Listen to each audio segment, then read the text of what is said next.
the objective is to win a game. If we win 1-0 on a single, it's all about winning. Because at the end of the day, that's the only way you win championships is by winning games. Style points, they're good for the viewers, but a win is a win at the end of the day. So that's all we're focused on. Have you ever given any thought to, when you guys are, a 2 and out, or you're not moving the ball as much as you'd like to, switching it up, going to, the hurry up, no huddle? Have you ever given any thought to that?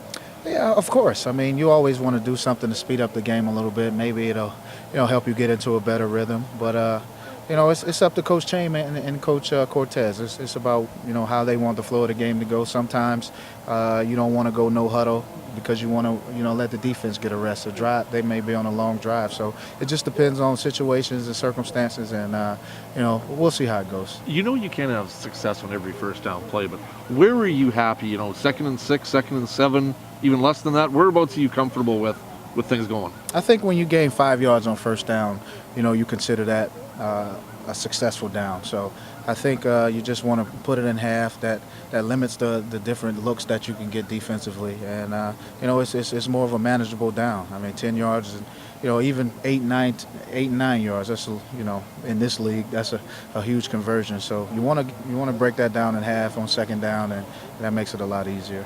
You didn't play in Montreal last year, did you? No, I didn't. Does that give you any kind of extra motivation considering your history against those guys? I always love playing out there. It's a great atmosphere. It's an intimate setting, and I just love playing out there, period. So I have fun out there. And, it was definitely a game I missed last year, missed being out there with the guys, and we didn't get the win. So that's most important. So I'm definitely looking forward to it. Well, how much have the Alouettes changed since the last time you faced them this year? I think they're still playing well defensively. I don't think anything has changed in that regard. I think they're going through their ups and downs offensively, not having Calvillo in there. And, that's hard, a guy who's been, a staple in that system for years. So, defensively, they're still one of the best defenses in the league. And, they're forced to be reckoned with. I said that earlier, but I think people are starting to see that now. How important is it to get Chris Garrett more involved in the running game? Because he can't be throwing 50 passes every game. Well, I mean, we want to do whatever we have to do to win. Of course, we want to be balanced. But at the end of the day, man, it's all about winning games. So I don't want to focus in on one guy. We definitely want to get the running game going.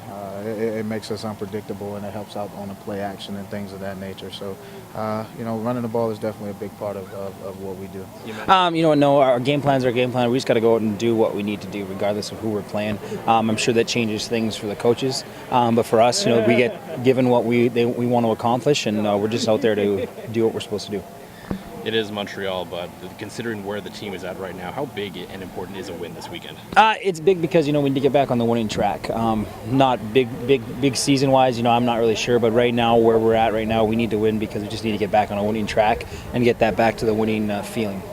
It'd also help, the feeling and the attitude around here on a short week before you head to BC as well. And that'll be a big thing because we're not really looking past this one. We all know that it's going to be a quick one. Let's get this one. Let's work hard. Let's get this in the books, and then we'll worry about next week.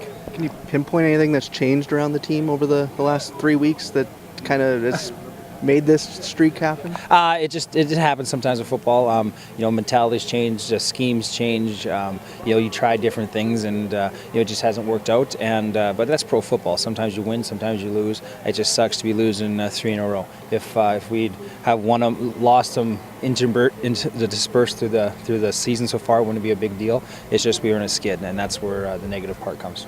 How much do you look, maybe, a guy like Mike McCullough and Neil Hughes, they went through this in 2007 and it worked out well. Ricky Foley went through this in Toronto last year, so there's certainly examples of this happening in the past and still success.